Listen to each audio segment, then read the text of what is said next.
So as a coach now, that still hurts to see. I posted that back in 2020, so I'm pulling this from the archives. This, by the way, is in their first day of training camp, and the coach is like yelling at them for not understanding how the team practices. Even though in junior hockey, by the way, just so everyone knows about it, you get rolled over a new team every single year. You might have some carryover from the previous players who were on the team, say if they were 18 going to 19 into their last season, or if they were 16 and stay there anyway. You have very little rollover compared to however many players exited. You have turnover all the time. So how would you expect the whole team to understand what you're talking about on the first day of practice? Like, get the fuck out of here. And this is like a microcosm too of everything that's wrong with coaching in hockey. I love the game, by the way. I feel connected with the community. I have a strong voice and presence. I've been doing this for years. And by the way, my strong following and people resonating like you with what I'm talking about is the reason why I feel like I can actually talk about this. And this is not the way to coach.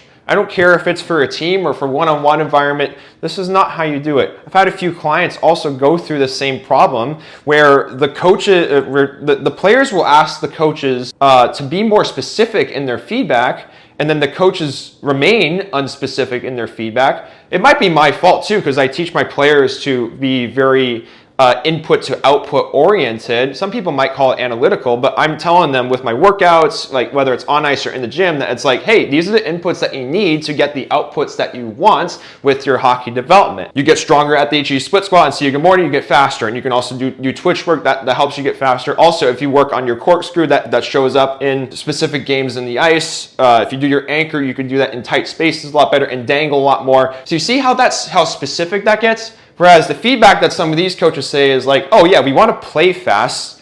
In order to do that, we need to underhandle the puck.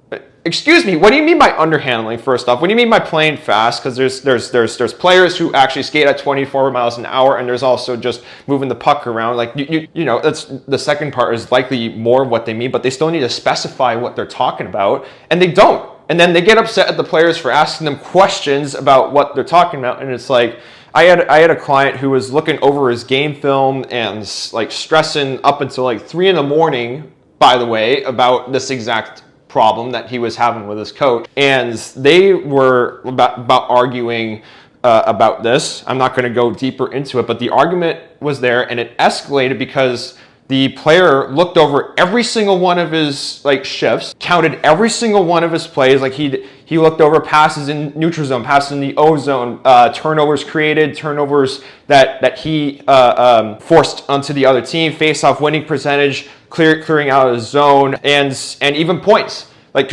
that's the easy thing to track. So he brought that information to coach when the coach said that he wasn't really playing that well, and he was like, well, look at my like information here. Look at my data that you don't have. What do you mean that I'm not like playing well, or that I'm not like underhandling the puck or whatnot? And then the coach would just he would remain unspecific and say like, oh yeah, you just need to not stick handle and underhandle the puck so that we can play fast and pass to other players, which by the way, were not open. This player shared with me his game film, and I was like, yeah, that's a good idea to keep a hold of the puck in those situations. When the coach was telling him, yeah, you should have passed it. It's like, get the fuck out of here. When the players ask you to be more specific, why don't you be more specific? Why don't you follow through with what they're talking about? These players are very smart, and you need to give them credit as a coach. That is what I attempt to do with all my clients, and I have also never lashed out at a single one-on-one client, because why the fuck would I do that? That is, like, I would lose every single one of my clients. That would be a complete reputation destruction point right there and then. I would lose all business. I would go out of business very easily. There was absolutely no reason for me to get upset at a client or get upset at a team, even if it's just like, oh yeah, you know better. I coached you last season or the seasons prior. You should help out all your players. When get the fuck out of here. There's always turnover. You have a right, or you have an obligation to be very specific with your players as a coach. So why don't you go and actually do that? Because if you're unspecific, it's going to show up with the players not doing what you ask them to do. Whereas in my situation, because I keep being specific, I give them plans and I adjust on the fly whenever it hits the fan in life. They get injured, or they move teams, or they do whatever, or they need to take a break or bring it on even more, I adjust my scheduling around that because, again, this is a very specific system. I don't need to get angry at them, and the clients also don't need to get angry, and they're very happy, by the way, because they're the opposite of angry. They're happy. So that is how I think you should actually coach. And if you're just yelling at your players mindlessly for, I don't know, like just not doing well in hockey, maybe you as a coach need to reevaluate what you're actually coaching them. You need to do better.